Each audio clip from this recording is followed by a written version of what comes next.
one-punch knockout power. All fighters want to have it. Very few in the world ever have it. He has it. Look at the power behind these punches, and Daniels is down. Another big bomb, and Ruiz is down. Obed's in trouble, and down he goes.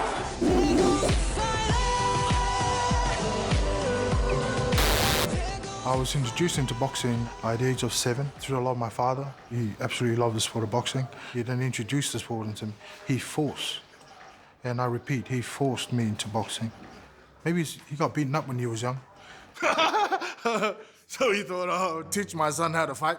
But there's not a day that passes that I'm not grateful and I'm thankful to my father. His eyes roll back in his head on that one. The sky up is out.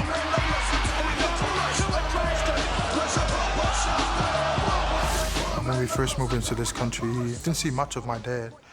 He used to work long hours. My mom used to work 3 jobs.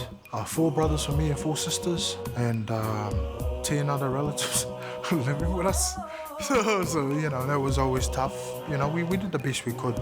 And I guess that's why when I was given the opportunity to do something decent and become whatever in boxing, the first thing that crossed my mind was to do something for my parents. Now I can be able to buy everything that I wanted, like my family a house, buy my parents a car. Because I guess at the end of the day, you can become a decent fighter or become the best fighter.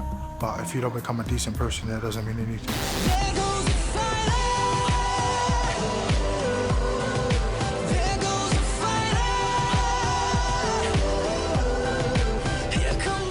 Yeah, I sleep with one eye open. Too many tough experiences, man.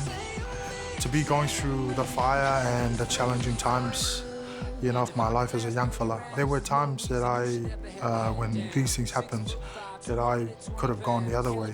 But I thank God for the prayers of the community and obviously my parents and families.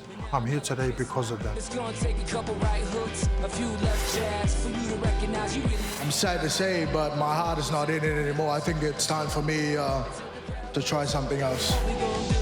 The R word didn't come to mind until the 5th, 6th round. The desire was there, then it wasn't there. The passion was there, then it wasn't there. And I believe if it's not there throughout the whole fight, then it's time for me to think about doing other things. David Tua left the building tonight. Thank you very much.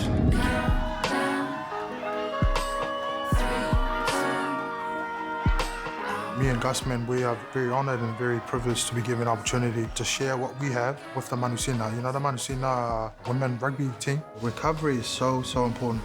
They don't have much support. Here at our humble Camp Toolman, we're able to contribute into their journey to hopefully do well or winning the World Cup coming up next year. So.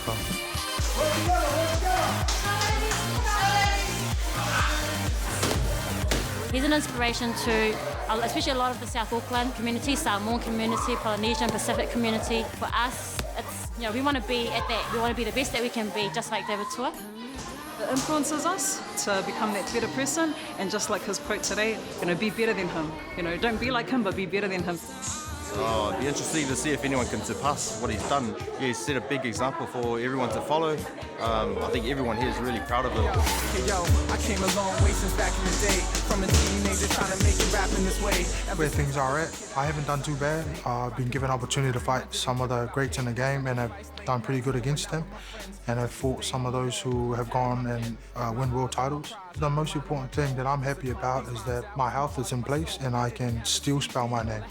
So, so that's not bad for a dishwasher, man.